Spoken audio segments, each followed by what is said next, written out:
Who is someone everyone thought was crazy but turned out to be right? Ludwig Boltzmann. His equations and formulas explain the physical properties of matter, but because they contradicted the accepted laws of physics at the time, he was ridiculed and ignored for years while advocating for the acceptance of atom theory.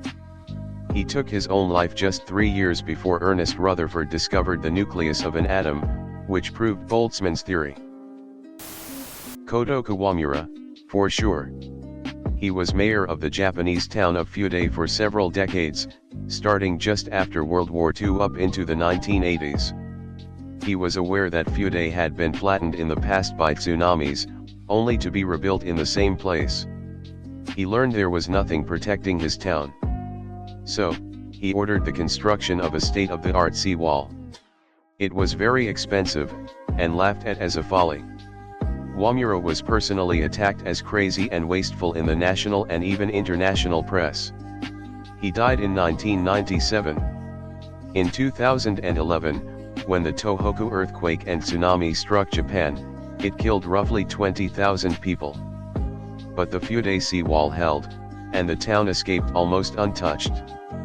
3,000 people were saved. Some elderly dementia patients in a home in my city kept complaining they weren't given food.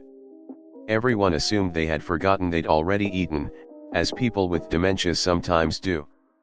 But no, it turned out some awful nursing staff weren't always giving everyone their meals, among other abuses.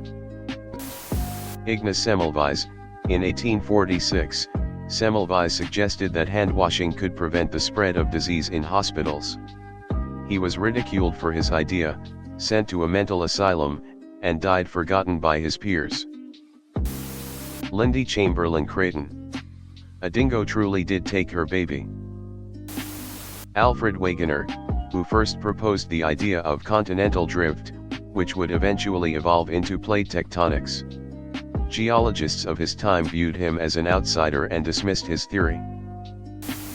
Courtney Love talked about Weinstein being a perv before it became public officially.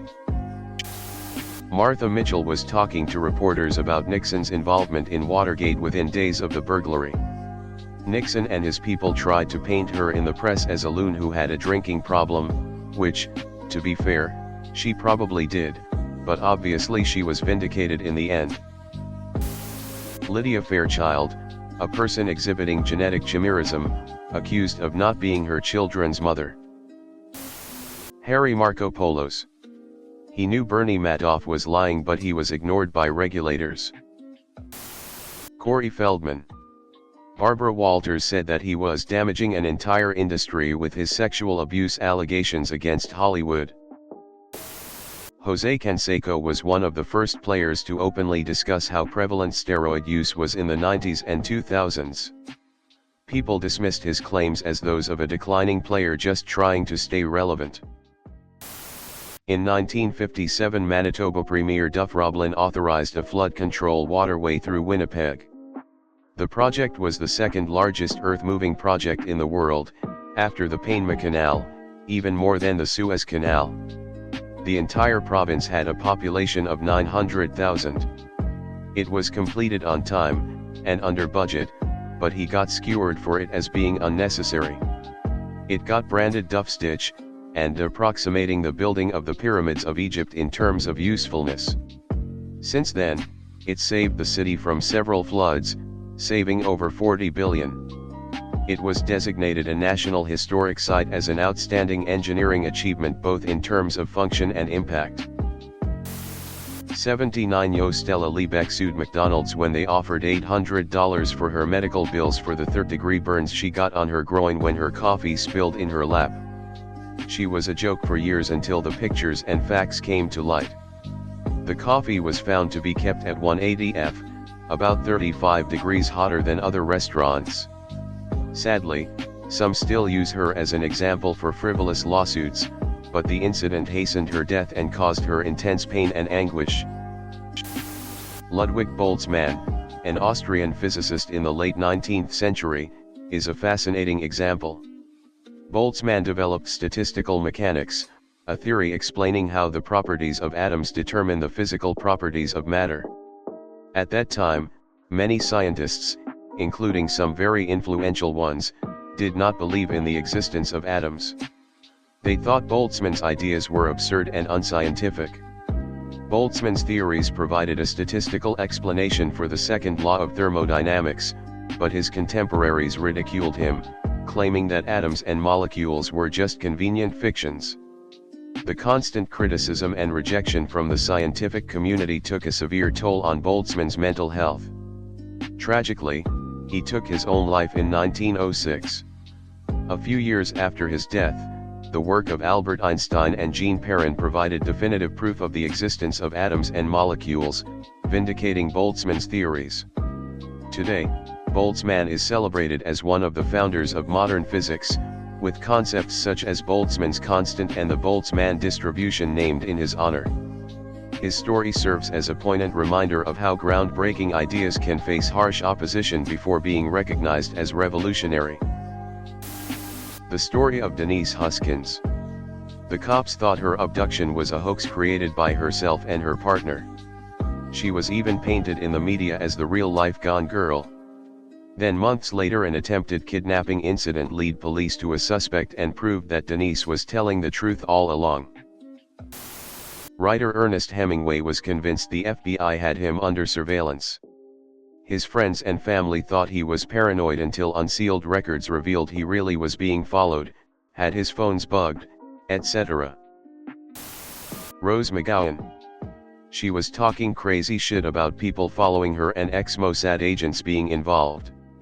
She was dismissed as insane. Turns out, Weinstein had an army of spies. He had following victims to keep them quiet, including the exact people she had described. Jose Canseco. He claimed a whole bunch of people were on steroids in baseball. So many people that it was almost viewed as just some outcast trying to get revenge by making up stuff. He was right though. What's weird is that he is still hated on despite being the only one to expose this problem. The leave Britney alone person. Yes, they were being overly dramatic about it, but they were right. When the OceanGate sub-Titan was reported missing last year, there was a huge manhunt for it for about 4 days before it was confirmed it imploded. During that time, several marine experts were asked by the media if there was any chance the people on board could still be alive. Every single expert said none whatsoever, and said they were 100% dead. These marine experts were criticized for saying this before it was confirmed and for destroying hope, and many people ignored them and held onto the possibility they were wrong. Well, of course they were right, the people were 100% dead. The Chinese doctor that warned everyone about COVID, then disappeared. Sinead O'Connor. I remember a guy earlier in the year claiming that Apple would boost sales of their new phones by upgrading their software to make them slower. Didn't believe him at the time, he was proven right. My 3-year-old brother once yelled "bear" and pointed out the window. We all laughed until we looked outside and saw a freaking bear eating out of our neighbor's trash can. Jimmy Carter. I was thinking particularly about the installation of solar panels on the White House roof in 1979. Gustave Caillebotte. He was born to a wealthy Parisian family in 1848. His father owned a textile business that he later inherited. He was an artist in his own right, but became much more known as a supporter of the arts.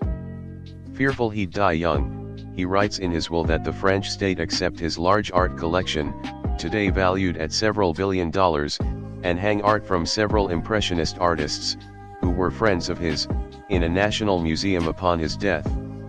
Caillebotte dies young, 45, in 1894 as he predicted, and so his will attempts to be executed. The French government initially refuses the request. Pundits and critics, from art to politics, view the request as absurd and publicly say how repulsed they are by the collection itself. Several art professors from École des Beaux-Arts threaten to resign if the government enacts the will. In the end, half of Caillebotte's art collection gets hung in 1897 at the Musée du Luxembourg, and the public comes out in droves to visit the gallery because of all the press Caillebotte's request had received after his death. People wanted to see this ugly art. The artists featured. Their names were Monet, Renoir, Degas, Cézanne, Manet, Pissarro, and Sisley. It's very possible these artists would never have become the household names they are today had Caillebotte not liked the ugly, unsellable art that a few of these friends of his made. The Unabomber claimed that the CIA were after him, secretly giving him drugs to make him crazy when he was at the university. That's, exactly what they did to him. Edit, I may be mistaken. He did participate in the MK-Ultra experiments which attempted to mind control the participants. Some were given drugs. Some without their knowledge. Some who weren't even voluntary participants. I can't find any evidence he specifically was given drugs. Edit to the edit, blowing people up is bad. FFS Reddit. That one guy who swore he could hear Yiddish under his apartment building in New York before we found out about the tunnels. All the people on Reddit who claimed their phones were listening to them. With examples. There were some big threads on this numerous Redditor saying it would never happen due to TOS agreements etc. Galileo Galilei challenging the geocentric model of the universe.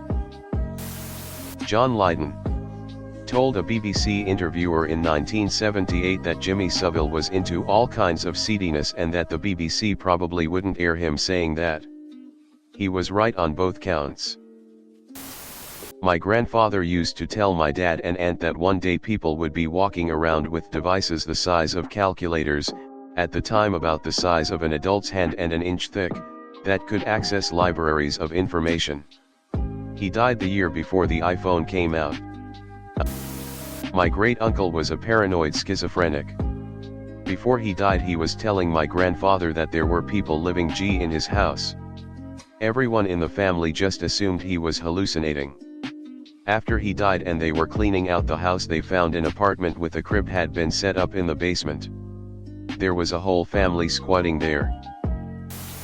When COVID just started there was a research viewpoint arguing that, if the prevention measures were not strictly implemented, the pandemic would last for 2 to 3 years and cause 300 million people worldwide to be infected. This number seemed astronomical at that time, like we all experienced SARS, H1N1 and Ebola, and the population affected by those were far lower. Most people thought this was just an alarmist and exaggerated research conclusion. And we all know what happened later. #Margaret Atwood.